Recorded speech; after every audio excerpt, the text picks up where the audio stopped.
Hi everybody, welcome to Short Fuse. I'm Duncan Roberts and I'm here with Ollie O'Donoghue. Happy New Year, Ollie. Happy New Year, Duncan. It's good to see that we're both in our fine knitwear, given the freezing temperatures in the UK. Did you get that for Christmas? I didn't. I Oh. don't get presents for Christmas. I don't have any friends or family that like me enough. Oh. So this is actually 3 years old. Dug it out of the wardrobe. Best day. Well, it looks lovely. Best day. I've got a nice brand new jumper on because I'm one of those people that when I get Christmas clothes, I like to wear them all at the same time as much as possible.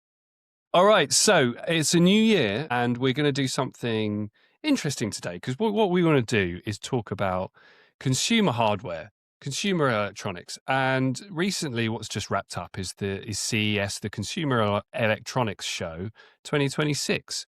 So rather than just talking generally about hardware straight away, what we thought we'd do is get a bunch of different gadgets that Ollie and I have done some research on and found independently that we wanted to talk about, and then see if we are long or short on each of those gadgets and vote on it that way. Ollie, I'm going to kick off with you and hit me with your first gadget. My first gadget. Okay, well, I think this. I'm going to go with this one. I think this is my ace card. I think this is straight away. Yeah, I think so. We're going hard. Right. Look at this. This is right. So one of the big themes at CES this year, and I quite like the fact that more or less everything we've been talking about in the last 6 months has landed like a bomb at CES. So humanoid robots that we did a really long episode. I think it's probably one of our most popular episodes. Are everywhere at CES. That's like the big theme. And some are fine, very pragmatic little devices, and some are just creepy. I don't think these are the most sinister, but I found them very amusing. Right, so watch this guy. Oh my goodness me! So what I like about it is they were like, look, it's a competitive field out there. There are robots that can do manual labor and others that can look after the elderly in hospitals. What can we do? Well, we'll do one that smirks and has hair akin to Brad Pitt in the 90s. What's the use case for that robot? I have no idea. I think it's just general pal to have around. Because they talk about, like, the comment on this clip that you're showing is CES 2026 showed just how insane robots have become. And I think for some of them, like the humanoid robots that have dexterity and can, are a little bit more dexterous than they may have been in the past, sure, that's cool. For others, it's more about hooking them up to a generative AI brain than robotics itself. Because that one you just showed me, it looks like he's having a seizure. This one here, what is that? Well, what is that? It doesn't look much different from the creepy robots that we've seen for years and years and years, with just like a silicon covering over their face, kind of generally moving. I think that's what you're looking at there. This dude's here. That's just the skinless version of these fellows. I think you saw because there's a male. It wasn't really a smirk. The female was quite smirky. The thing is, I think it's a smirk. I think it's or a grimace even. But do you know what this reminds me of? Do you know what they remind me of when they've got the silicon over their face? Like they've got the kind of the substructure and then the silicon kind of covering that's meant to be human-like. Do you know what it reminds me of? It's really bad. Do you know those people who had the original face transplants where they took a dead person's face and cut it off and put it on a live person, and they had this kind of dead person's face kind of hanging off them, they're kind of going and like remarkable. But that's what it reminds me of. It's like a viscerally nasty reaction. Do you know what I mean? I think I know. I know what you mean. I just don't really. For me, I just don't. You I looked don't horrified know why that I said that. Well, no, I just don't know. I just don't know. I don't know how I feel about that comparison. But it's the only thing. When something just pops into your brain, that's what pops into my brain when I see it. I thought actually, I suppose it's much of the same thing because it's literally it's Freddy Krueger. But hey, look, that's basically what he does minus the surgical operation, more or less. Yeah, right. And so the other use case that we've spoken about slightly just before this meeting, which old Brad Pitt doll might be able to play some part in, is future sex dolls, right? So they also at CES, they had the Lovense AI doll, your AI companion in the real world. So this is embodied AI. This is embodied AI. It's a mission statement where they understand that their target market's love was ethereal until this point. Yeah. Just like, look, we know you're messing with your Pokemon online. Yeah. But now, luckily, there's a bot we can build for you. So look, this is one of the taglines. Say my name and I'll respond out loud with a look, a blink, a smile. And now if you look at the blink and the smile, imagine you say her name and then she does this to say hello. Wink and a smile. Wink and a smile. Isn't she gorgeous? So I would say Brad Pitt bot is more natural than. I don't know. I mean, what you've got there is, hey, did you used to buy inflatable dolls from that shop down the alleyway? Well, this is the next best thing. Well, there you go. And it'll wink at you. And it'll wink at you and say your name and wink. So imagine I was that doll, Ollie. And you came home after you came home after a difficult day, and you just went Duncan, and I turned around and went Ollie. Oh, I'd feel all of the stresses of the day evaporate immediately. I'd be like, this is what it's all about. This is why I haul coal 14 hours a day, come home to this loving wink. Yeah, and that's it, right? That's it, because we're professionals. The bit I find odd about this, because as is always the case, I suspect you know more about the technical workings out. I got a present for my nieces. Hang on. This is right. Yeah. Let's actually separate. Dividing line as quickly as we can down. Yeah. But I got a present for my nieces it was a really awesome toy. It was a robotic dog that could do loads of things, include respond to its name, follow you around the house, could do tricks if you said stuff. It even busted out of its own box. So that was part of a gimmick thing. It unwrapped itself. It was awesome. And that was probably about, I don't know, £50 2-3 years ago. In fact, maybe even 5 years ago. The fact that this bot, which I imagine costs, and I know it's got other uses, Duncan. Let's not. Right. We won't talk about them here. But I know that the nexus of value, as economists would say, would sit somewhere else. Is on something else. Yeah. Yeah, but the fact that it's the feature number one on their website is like, oh, it will wink at you if you say its name. Yeah, don't worry about that. Yeah, because we know when you shout out your stalked victims' names, they don't wink at you; they run away. This bot solves that problem. Yeah. So I think I know what you're getting at. Is like this robot dog which could respond to its name. Why is this any better and any more? I guess the point is, like, if it is you say its name and it does a wink and a smile and, I don't know, it does a little like shoulder thing, and it does that every time, then sure, that's no better than the robot dog than you bought for your nieces in terms of that kind of response. But if it does different things every time that's unique to that person and the context that you've given it, then that's where it could only do that because of generative AI. So if it goes, oh, Ollie, how was your day in the coal mines? I understand you want to read a book about the Roman Empire now. Let me suggest a book about the Roman Empire for you. Well, that might be, that would be where it comes in differently. It's not just like a call and response thing. Yeah, and what my partner never does is go like, oh, was Duncan a jerk at work today? Tell me all about it. Right. Don't stop until you finish your entire story about, I've got nothing to say until you finish. Oh, 2 hours long you think it'll be? Great. And then look at you with dead winking eyes the whole time. The whole thing. just every now and then an encouraging little. Yeah, but it's not a lovely little. For our audio listeners, I will try my best to direct you to the places where you can see this. It is the doll itself. Excuse me, I've laughed too much. Is called the Lovense AI doll. Please don't go to it from a work computer or any computers or around people generally who are susceptible to stuff that you should really be looking at by yourself. So, Ollie, Sorry, carry on. A quick question, because I don't know. We didn't go to CES. No. I mean, if anyone listening wants to fund a trip, maybe next year for two guys, yeah, we're game 100%. 5-star hotels only, but we're game. How do you? Because it's a big convention center, right? It's absolutely enormous. Are all of these bots together? So could I conceivably looking at a bot that's like, oh, I can do the vacuuming for you, and then in the next stall come across this Lovense bot, and it'll be like, oh, I think they vacuuming.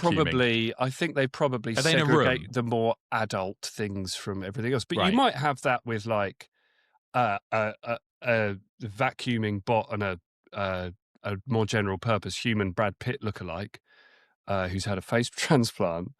They'll all be together. One thing I have read about and heard in a lot of the stuff that I've looked at is that Wi-Fi affects the performance of a lot of these things in the convention center, and because they're not using. This is an interesting point actually, because they're not using on-device models to generate stuff on the fly. They're using API calls off to a data center somewhere. These things just don't work. They can't show off their generative or their multimodal kind of brains that mean that these robotics are such a step change up from what we've seen before, because the Wi-Fi isn't good enough. So if your Wi-Fi isn't good enough at home, you've basically got what has existed for ages. So it's an interesting thing, and whether we see a movement more towards these kind of smaller on-device models to leverage the power of the advances in the robotics alongside the generative brains, I don't know. I've experienced that firsthand in the early wave of humanoid robots. You remember Pepper the Robot? And I think I've mentioned this on one of our podcasts before. But I hosted an event and I was on stage with this guy, and his gimmick was, and this gets in something that happened at CES. His gimmick was, we'll bring Pepper the Robot up, right? And Pepper the Robot was quite cool technology at the time. It was. But the Wi-Fi issue was the issue. So it came on stage, kind of trundled on across like, one of those robot hoovers, and it just did nothing. Yeah. And the guy was looking at me like I was going to fix it. I was like, this isn't my gimmick, dude. Like, I can't, it's nothing to do with me. But like, imagine an entire kind of auditorium of people, their eyes just searing into you as the host to be like, get them off stage. Because that's what, including me, was just like, this needs to end now. This is ridiculous. Because he was kind of hitting it like with the he's rolled up speaker notes and stuff. It's absolutely ridiculous. But just to mention one of the things, because one of the, I did a lot of research coming into this, as we always do, despite what our listeners may think. We do an absolute ton of research. And Jensen Huang came up a lot in, so a lot of people saying, don't take this the wrong way, Jensen, but low energy compared to previous years. A lot of the AI bubble conversation we've been having on this podcast, people were saying like it did feel like we were at the end of something, and you were kind of feeling that firsthand. And most of his 2-hour, in some cases described as quite rambling, keynote, where he was just kind of finding things to put chips into. And at one point, and I saw this bit because I watched some of it and skipped backwards and forwards. Jerry said, like, no matter what you do, just make sure you buy some Nvidia chips. Yeah, right. Like whatever it is you're building, buy some. And it was kind of, I think it came across as a joke, but the delivery wasn't quite there. But anyway, one of his big gimmicks was getting 2 Star Wars bots to wander onto stage. And this is, I'm kind of plagiarizing a lot of, because I didn't see that. Well, I did see that bit after the fact. But those people were talking about it and live tweeting it, just like, it's the weirdest thing ever, where he's talking to these bots, referencing their training data in the Omniverse, but like they were kind of little children. Like, hey, that's how you got trained, buddy. That's how you got. And like, seriously, watch it. It's very, very odd. It's a very, very odd thing. But that worked kind of quite well. But they didn't talk. They didn't do anything. They just kind of, they were gimmick little bots you could think of, really. It speaks to something I think a bit broader with big tech at the moment, is that everything has to be the next big thing, doesn't it? Like, VR is a good example of that, where VR is deemed to have failed because it didn't become pervasive and the next big thing. So they're moving on to AR to try and make that the next big thing. Humanoid robotics, they're the next big thing. Or an AI is the next big thing combined with robotics. Why does everything need to be the next big thing? Why can't something just be good at what it does and not be this kind of overarching, everybody go crazy for this and everybody needs to be an expert in it. Why can't we just have something, a technology that's really effing good at what it does? And people appreciate it for that. And it is niche, but it does its niche really well. I really feel that in my bones. I don't know, Duncan. Every time I try and talk about clouds, which is all of those things, well, you're always like, "Oh, people don't want to talk about clouds." It's just quite boring. You're quite. No, I didn't mean you're quite boring. Anyway, we should do our next. What you're saying is clouds are really interesting, but my team are just like, and then you have the infrastructure layer, infrastructure as a service, platform as a service. Yeah. No, fair enough. Yeah, fair enough. Maybe is it my go? Because I have one that fits neatly. I think you did the last one, didn't you? I did not bring Lovebot onto the stage. Oh, was Lovebot one, right? Okay, so that's one of yours. Your go. That's one of yours. I was just following on, but your go then. Okay. So hang on, quickly, long or short Brad Pitt bot or Lovebot, and we will package the two together. I think on this occasion, short because I'm short on human, but I'm also short on humanoid robots in general. Fair. Someone made a point. It was really interesting, and I've noticed this now. Whenever we make a good point in one of our previous episodes, it burns at me a little bit to be like, why aren't we? God damn it! But someone made a point that I think you made in our humanoid robots episode, which I think is worth repeating.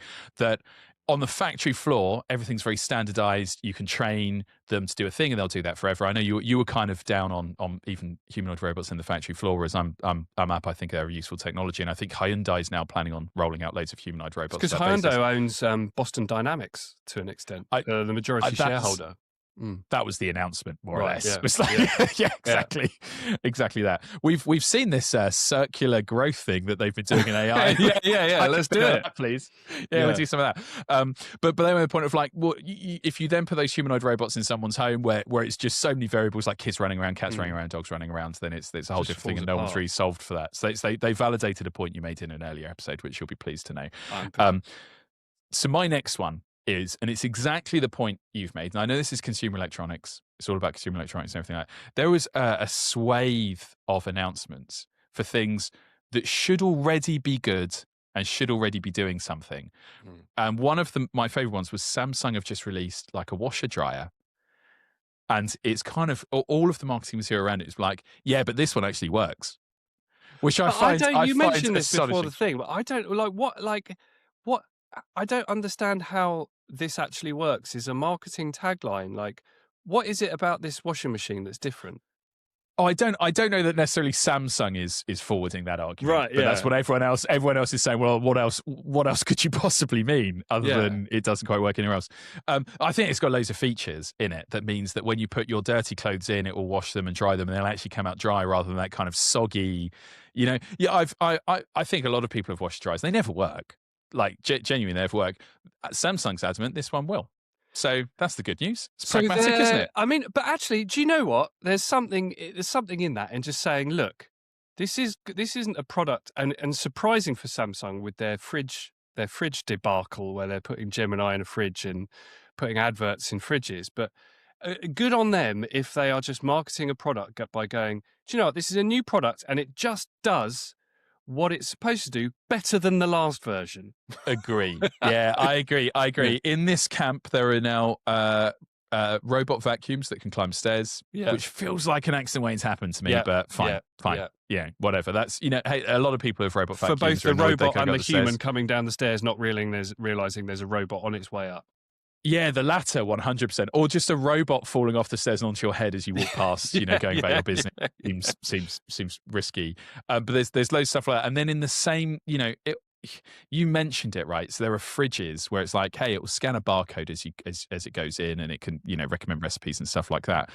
Which, in some of our research outside of this podcast, we've talked about that being an important step in the move for AI to be adopted by consumers. So it's a valid use case, right? It'd be very helpful for the fridge to be like, "Hey, eat that tofu, buddy. It goes out of date tomorrow." By saying it's happening doesn't necessarily mean it's a good thing.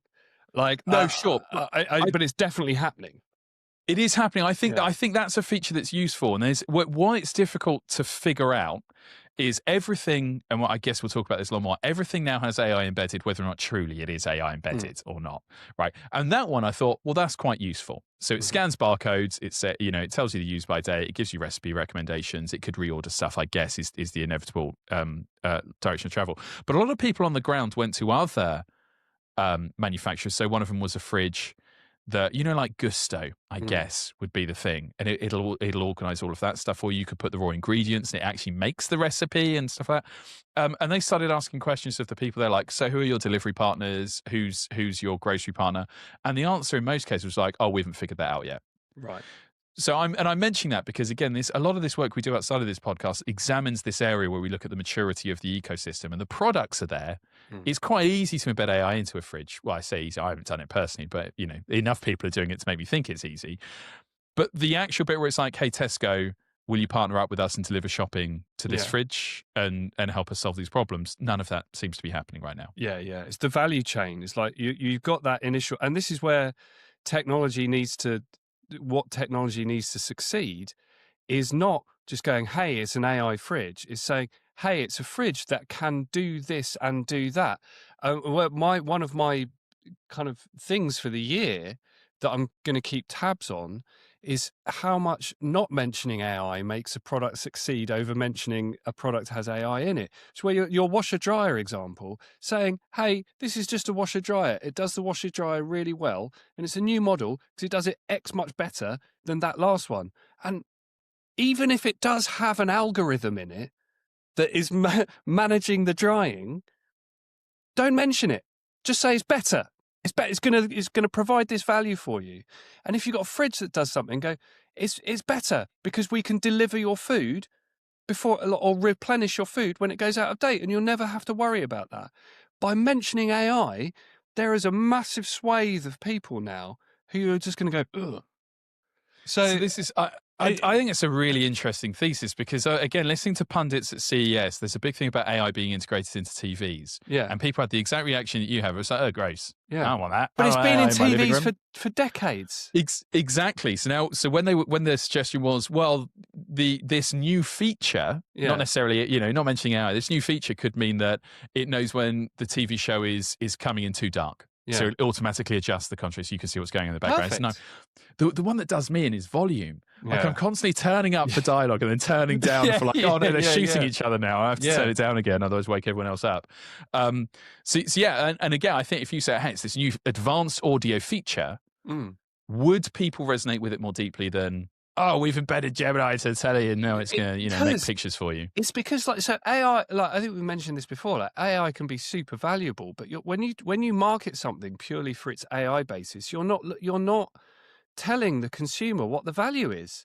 You're just saying AI this, AI that, and then their brain is just going dong. And it goes the same for business implementations, AI this, AI that.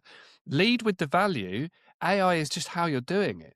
And you don't need to mention that it's AI because, and I think the interesting thing this year will be how much AI leaves the marketing material, but still is the foundation for how they deliver value, if that makes sense.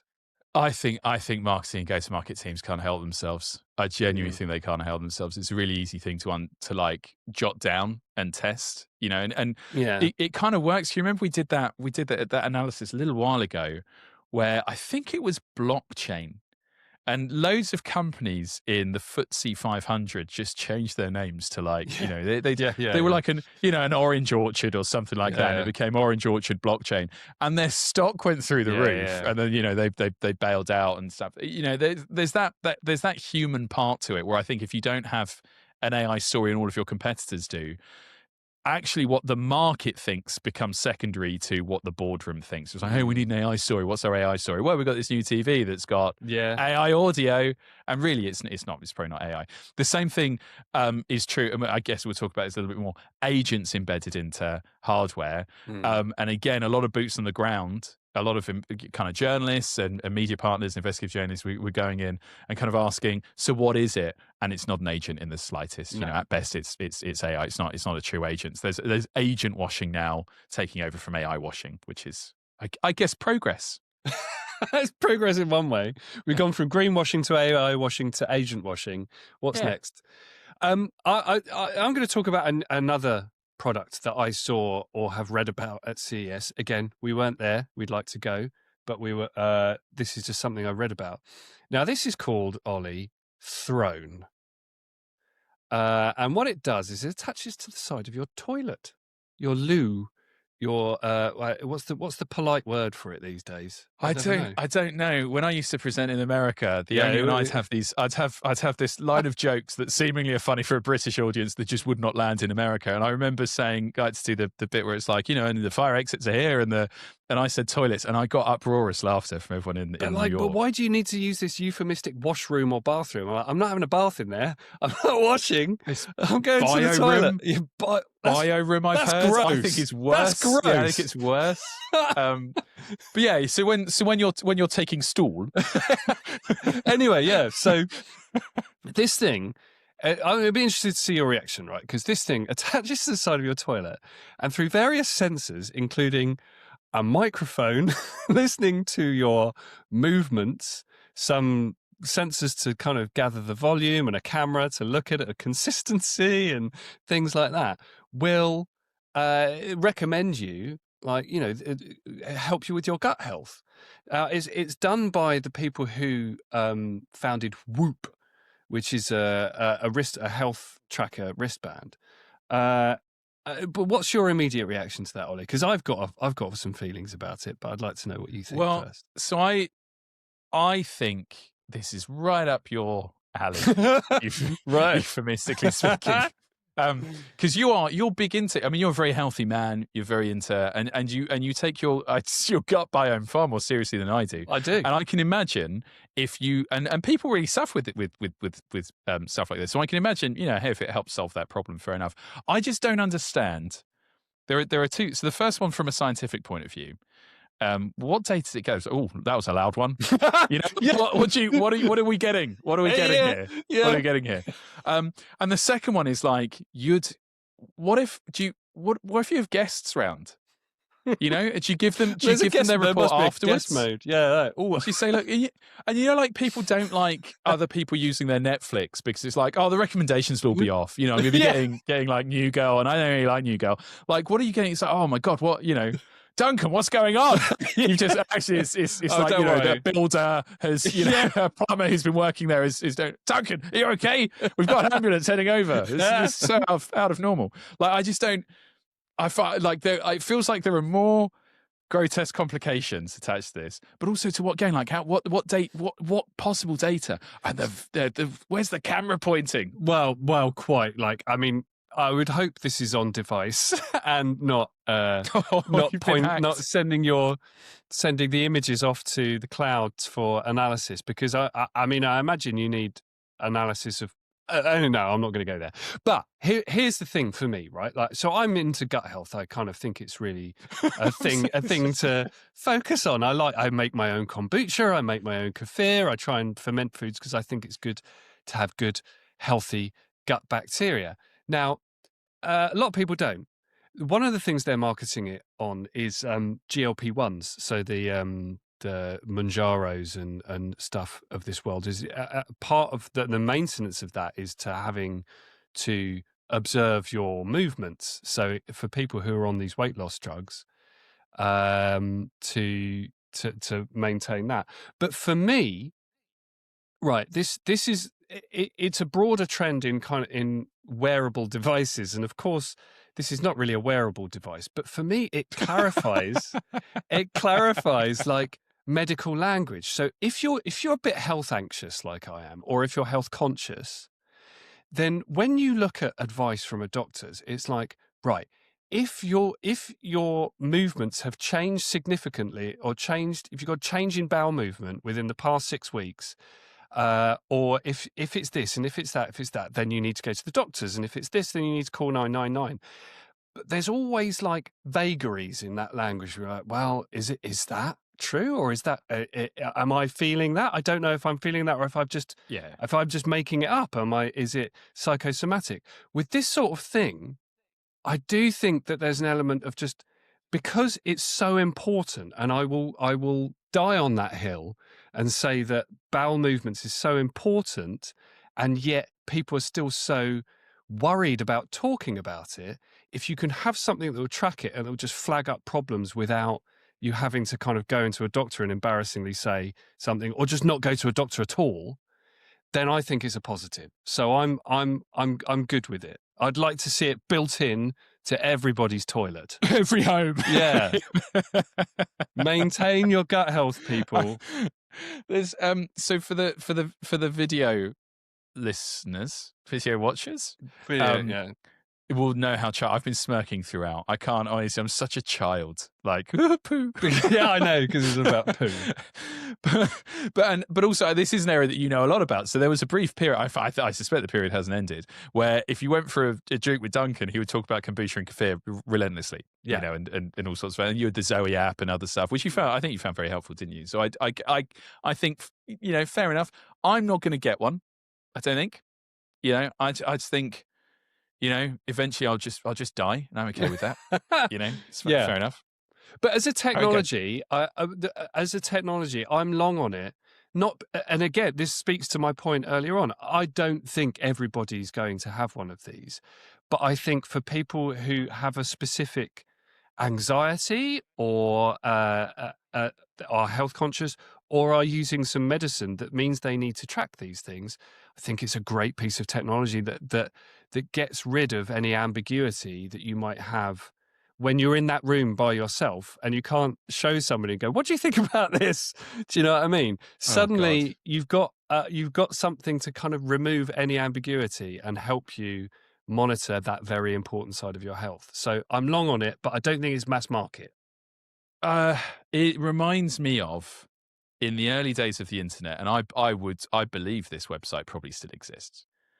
There was a rating website, right, that does exactly what you've described, Duncan. It's like, you know, out of 10, what do you think of that? Genuinely. Well, how do you know about it? Oh, it was all over my school. Oh, yeah, somebody told me about it. It was all somebody told me about it. Yeah, sure. Well, there was a period of the internet when I was growing up where everything was a rating site. So it was Rate My Teacher, like everything. It just ballooned, and this was one of those ones. So I think, you know, you're right. Maybe Throne, if you want to market to some people who clearly aren't squeamish about it, there's a whole website, there's a whole forum of them. Turns out, I'm very pro it. Like, for the initial kind of reaction is like, ha ha ha ha. I think it's a great bit of tech. I don't know enough about it, so I'm gonna hold. Yeah, I'm not gonna immediately short, although every fibre of my squeamish Britishness does want to be like, Grace, I'm out. But there's part of me that a lot of this stuff, right? So there's this huge thing at the moment around wearables, health data, and everything like that. And it's not really doing anything. Is the consensus at the moment? Is like, there was always this thing of just like, hey, we'll get more data, and then we'll be able to do more things. We'll be able to do more things. We'll be able to do more things. And none of that's true, really. Like not much is happening. So you know, you'll live healthier and longer and stuff like that if you've got this watch or this ring or whatever. And to me, this feels like one of those where just filming and listening to someone, make stall feels like the data gathered from that just won't be enough, because there's, you know, who is it that used to you are what you eat, right? And they had a much more forensic detailed examination of what was going on. Yeah, I remember that. But this speaks to a wider point, right, about another gadget. I've got two more gadgets that I want to talk about. I'm conscious that we're talking. It's my turn now. Yeah, I know, but I don't care. But I don't care, because this one is connected. Because you're talking about the types of data that you gather through wearables, right? And the big trend are these AI wearables that you have at the moment. And one of them is a smartwatch. I can't remember the name of it, but there's just millions of them on the shop floor at CES. One of them was called the Mobvoi TicNote watch. And it's just a watch that records everything that's going on when you're wearing it, like audio, and then uses AI to transcribe that, so you can ask it about your day, what happened then. And if that's not a Black Mirror episode waiting to happen, I don't know what is. But that is the trend, is that they've found, and I think it speaks to your point earlier on, is like, the more data you gather, what do you do with that data? Right. And at least with health wearables, you're trying to get to a goal. But now that generative AI, they're trying to embed that into these products, is like, well, what do we do with it? What do we actually do with that? Well, all we can do is transcribe what's going on, and so people can ask us about it and find out who was wrong in that argument. Or did I actually say that in that argument earlier on? Or it's horrific and it's terrifying, and I think it's going to isolate people, and it's going to have people going, "You're wearing glasses. Have you got a camera in there? And you got a microphone? And like, what's that ring? Has it got a thing? Is your watch recording me?" It's going to make everybody super paranoid about any kind of interaction that they're having. I am already paranoid about the glasses one. Yeah. For that reason. So you're right. It does. You know, if I ever seen one in like some chunky shades, I was like, right, I know what's going on here. You know, it's obvious. I just don't understand what the need is, because there was a big, I think in the early days of ChatGPT's launch, there were a lot of devices. There was one that was like a collar pin.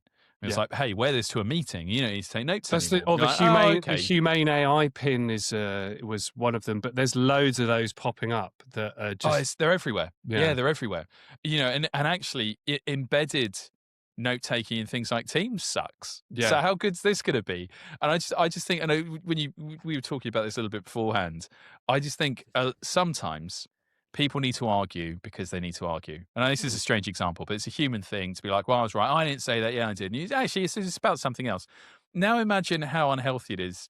Like, you've always got a referee. That's like, well, did I actually say that the capital of America is New York? Yeah. Yes, you did. Well, I didn't mean it, actually. Because damn well I'd use it if it would be available. Like, in the heat of the moment. Would. Yeah, of course I would. In the heat of the moment. you would use it. Yeah, I'd be like, I never said that. We talk about it all the time. Well, that was my idea first. Yeah. No, it wasn't. No. But could you imagine, like, going back and just finding out you're wrong and just going, oh, it doesn't matter. Well, whatever. I mean, that now takes the form of like a hasty Google, doesn't it? Where you oh shit. Quickly change the subject. Yeah. Turns out. But like, you and me have had arguments about that kind of stuff where we've just had like, oh, but you said this, and within a very short space of time. Like, I can't imagine that's a healthy relationship. So there's a Black Mirror episode like specifically on this. But going further, being more realistic about what's actually available right now, is we're working towards that, but it will break down relationships and it will hurt people. We see articles in the news about people having weird emotional relationships with ChatGPT. Like, having AI around you all the time and then the trust that goes into that. So these things, we know that voice dictation and voice recognition can sometimes build some pretty weird things. Like, I think it made you into Ali Odoroku once in terms of your name, but it can make mistakes, right? It can make mistakes. Awesome name. Here's the thing, right? If you don't have a screen to check that transcription when it's being transcribed and when you're asking about it, and it's all like Star Trek pin type things, when it comes back to you and says stuff and it's clearly wrong, but because it's misheard something, and you're maintaining that you're now the winner of the argument, but you're not, and their pin says something different. Oh gosh, like what's going on here? That's going to be a nightmare, and nobody's going to trust anything, and everybody's going to be everybody's just going to fight over whose AI is right. And gosh, maybe that's where we are as a society at the moment. But I think it's a really good point, because I think that with a lot of, including just health ones, is that all data is chucked on the heap. Because you're right, you're not looking at it. It's like, hang on, my heart rate wasn't that high. What are you talking about? You know, I checked it. You know, it's not. You know, I didn't sleep that long, or, you know, as my one keeps reminding me now, which I've had to turn that feature off because it's I don't need that when I wake up. It's just like, you snored a lot last night, actually, buddy. You know, what's going on here? You had a few pints, did we, the night before? You know, I don't need that stuff. But when it's, I guess, kind of personal intellectual property, I guess, if you were to describe it that way. So it's, you know, what you do all day long gathered up, and it is bad data. And then you layer on top of that this natural sycophancy that LLMs have, which is, well, maybe it'll just, like, you know, I'm having an argument with Duncan here, who's implied that I got, you know, the capital of the United States wrong, and I don't think I did. Is it going to be like, well, no, actually you did, you idiot. You got it completely wrong. Or is it going to be like, oh, well, why don't you tell Duncan that he got the following things wrong, and maybe he'll back off? and then once again you stop thinking for yourself, even when you have a conversation. I keep talking back to previous episodes, but because I think that's what's interesting about CES is all of this is converging, and it's just happening at this event. But we're talking about like dating, social media, and how people are using AI to help them engage with people. So, hey, the person I'd like to go out with, their Hinge profile says the following things, they have the following interests. What should I say to improve my chances?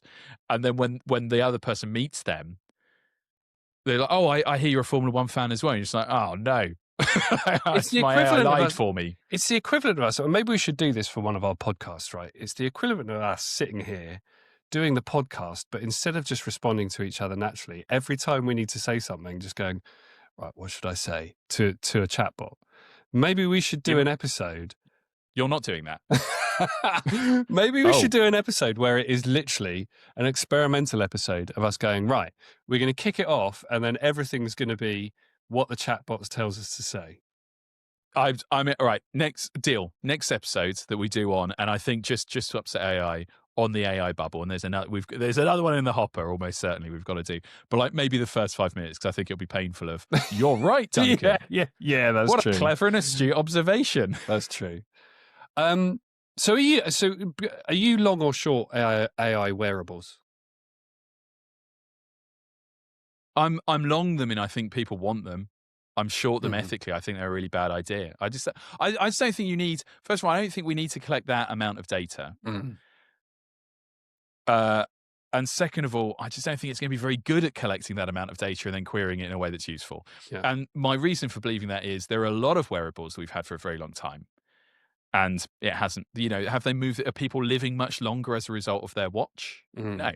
And the narrative from the companies is like, well, with this if you buy the next one, actually, it's even smarter, and you'll be even healthier. And we just need a little bit more data from you, actually. And if we get that little bit more data, we can train something that actually solves the problem. We've been on this rodeo for a really long time now. But there's a value proposition there that I don't think is there with AI wearables. With the value proposition with like a smartwatch is that it is tracking my heart rate, and it encourages me to do more exercise. With a smart toilet, it's encouraging me to talk to my doctor about my poo and my gut. With an AI wearable, it's encouraging me to summarize my day and summarize some meeting notes. Now, do you know what I mean? Like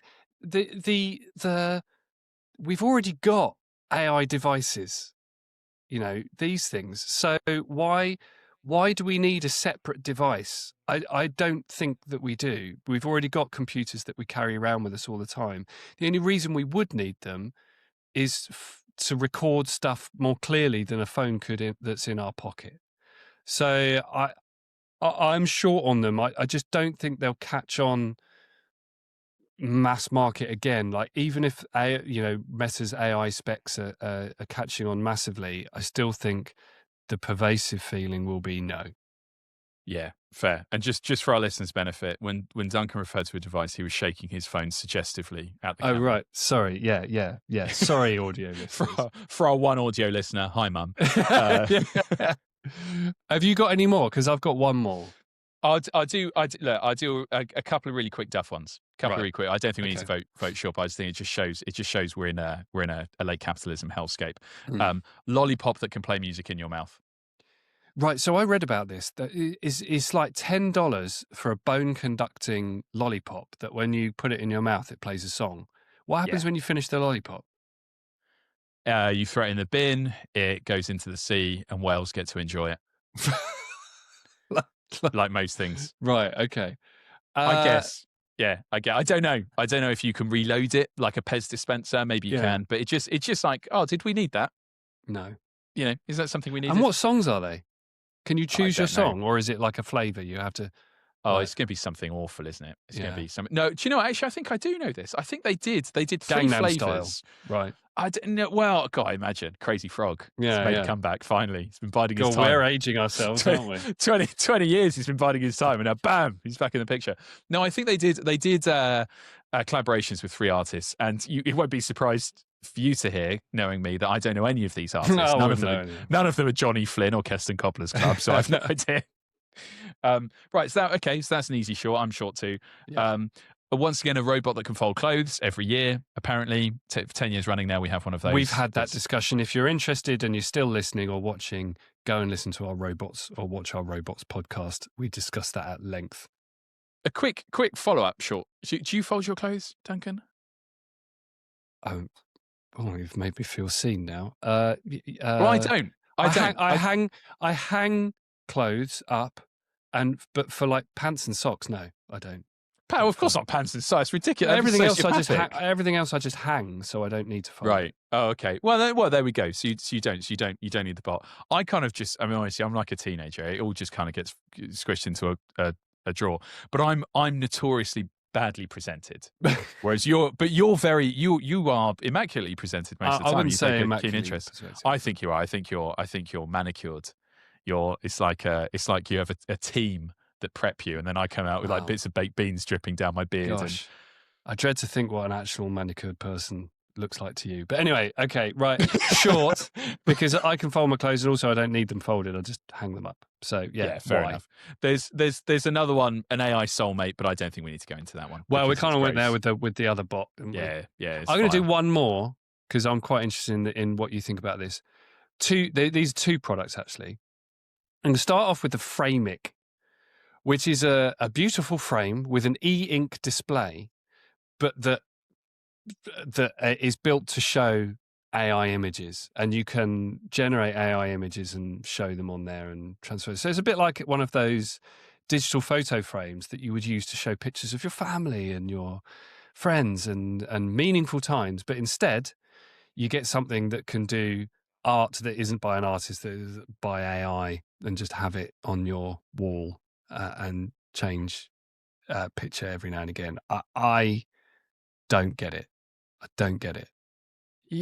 I don't get it as a standalone. So I have a Samsung Frame TV that puts artwork on, and actually, I think the idea that I could generate something that isn't a goat standing on a hill would be, a nice change. Do you just have random like images on it? You don't have. I won't pay for it. Yeah, I won't. You have to pay for. You have to pay. Oh yeah, if you want like the Mona Lisa, yeah, you're parting with money.